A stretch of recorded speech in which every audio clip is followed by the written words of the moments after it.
এক রাজা তার উজিরকে অনেক ভালোবাসতেন। মন্ত্রী বলল, রাজা মশাই, আপনি উজিরকে এত ভালোবাসেন কেন? আমাকে তো উজিরের মতো এত ভালোবাসেন না।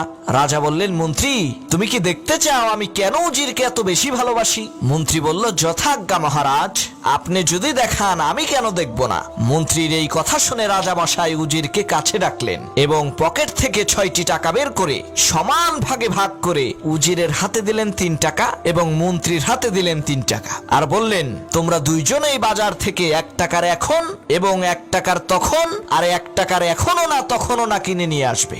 রাজার এই কথা শুনে মন্ত্রী আকাশ থেকে পড়ল। সে বলল, সর্বনাশ, এই ধরনের আজগবি কথা তো আমি জীবনেও শুনি নাই, কিন্তু রাজার আদেশ পালন তো করতেই হবে, কি আর করার। মন্ত্রী বাজারে গেল এবং দোকানদারকে বলল, ভাই, আমাকে একটা এখন আর একটা তখন আর একটা এখনো না তখনও না দাও তো।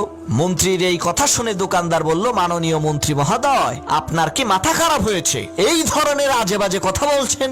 এখন আর তখন কি দোকানে বিক্রি হয় নাকি? মন্ত্রী বলল, আমিও তো তাই জানি, দোকানে তো এখন আর তখন বিক্রি হয় না, তবে শুনেছিলাম বিপদে পড়লে নাকি বিড়ালও মান্দার গাছে ওঠে।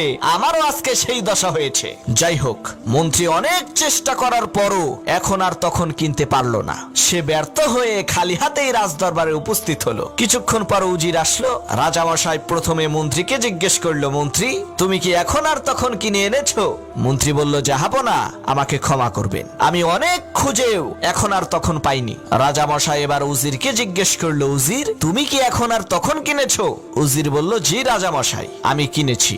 রাজা বললেন, কিভাবে কিনেছো একটু বলো তো। উজির বলল, রাজা মশাই, আমি বাজারে যেয়ে দেখি দোকানদার গরম গরম জিলাপি বানাচ্ছে, সেখান থেকে আমি 1 টাকা দিয়ে একটা জিলাপি কিনে খেয়েছি। এইটা হলো আমার এখন। কাল হাসরের ময়দানে এই 1 টাকা আমার কোনো কাজে আসবে না। তারপরে দেখলাম এক ভিক্ষুক ভিক্ষা করছে, আমি সেই ভিক্ষুককে 1 টাকা দান করলাম। সেই 1 টাকা হচ্ছে আমার তখন। কাল কিয়ামতের কঠিন মুসিবতের দিনে মা যখন তার সন্তানকে পরিচয় দেবে না, স্ত্রী যখন তার স্বামীকে চিনবে না, ওই ভিক্ষুককে দেয়া 1 টাকা তখন আমাকে সাহায্য করবে। এরপর বাজারের মধ্যে দেখতে পেলাম এক গায়ক গান গাচ্ছে, তার গান শুনে তাকে দিলাম 1 টাকা। সেইটা হলো আমার এখনো না তখনও না। এই 1 টাকা দুনিয়াতেও আমার কোনো উপকার করবে না, আর কাল কিয়ামতের দিনেও আমার কোনো কাজে আসবে না।